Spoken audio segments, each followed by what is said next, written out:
Ukraine begins to run out of Western weapons. Krynki is in critical condition. Sharing with Lenta news agency, Russian military expert Vasily Dandikin, the use of the Tochka-U tactical missile system by the Armed Forces of Ukraine, AFU, is a sign that the Ukrainian army is starting to run out of weapons and weapons. Ammunition was donated by the US and the West. The Tochka-U was the main tactical missile of the Russian army for a long time. Then we had the Iskander, and the Tochka-U is still used in Ukraine. The firing range of this weapon is 120 kilometers. This is quite a powerful weapon with a large warhead. The AFU actively used these weapons at the beginning of the conflict, and Ukraine has only a few of them left. The fact that Tochka-U is starting to be used again shows that Western missiles are having big problems. I think AFU must use things left over from the Soviet era, said expert Vasily Dandikin. According to Russian military experts, shooting down these missiles with air defense systems is not easy, although the Russian army has adapted to this. The Tochka-U missile flies on a quite complex trajectory and has a high approach speed. Ukraine has used cluster munitions, so if our army does not shoot down these missiles, there will be great damage to civilians. But our air defense system is working better and better. We have shot down Tochka-U missiles and more modern weapons, said expert Vasily Dandikin. In the past few days, Russian air defense shot down 3 Ukrainian Tochka-U tactical missiles and 25 UAVs at the Kremenaya, Belogorovka, Krivoshiivka, Nikolaevka, Verkhnekamenka, Sporno and Pshenichnoye fronts.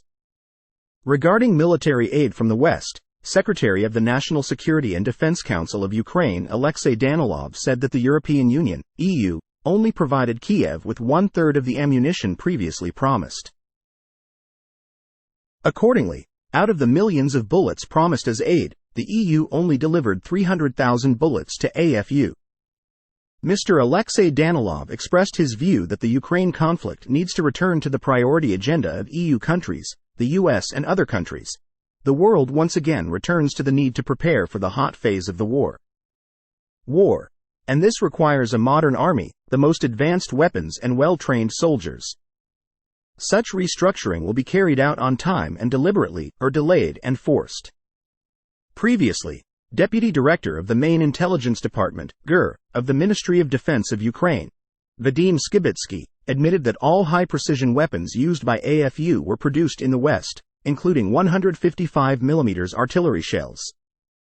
The Ukraine Observer publication posted that the leader of the Joint Press Agency of the AFU Southern Region, Colonel Natalia Gumenyuk, admitted that the Russian army was carrying out strong attacks on the Krynki bridgehead area in left bank of the Dnieper River, Kherson region.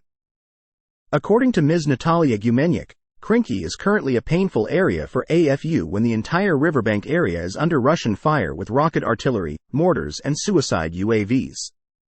Russian attacks aimed at preventing supplies to the Ukrainian bridgehead in Krynki are very effective and gradually dislodge the AFU units entrenched there. Currently, supplying AFU units in Krynki is very difficult due to the frozen river surface and the winter terrain suitable for moving across the river under the close supervision of Russian reconnaissance equipment, especially the UAVs. On January 14, Governor of the Kherson region, Vladimir Saldo, shared on his personal Telegram page that Ukrainian fighters in Krynki are in a desperate situation. The number of injuries and frostbite is increasing. The evacuation of the sick is increasing. Crossing the river is almost impossible. Many Ukrainian units refused orders to cross the river in icy conditions, knowing full well what awaited them on the other side of the river. Regarding the conflict, sharing on his personal Telegram page, Chief of the AFU General Staff, General Valery Zaluzhny, said he had a phone call with the Chairman of the Joint Chiefs of Staff of the U.S. Armed Forces, General Charles Brown, to share information. Share information related to results on the battlefield in 2023. Mr. Valery Zaluzhny also revealed the Ukrainian Army's plans for 2024. I informed General Brown about the situation on the battlefield in general and details about each area of the front. The two military leaders of the U.S. and Ukraine also exchanged views on issues of common strategic interest in the near future. Previously, former U.S. Marine Intelligence Officer Scott Ritter said that Ukraine would lose Kharkiv and Odessa if it did not start peace negotiations with Russia. The former U.S. officer emphasized that AFU is suffering heavy losses and is no longer able to compensate.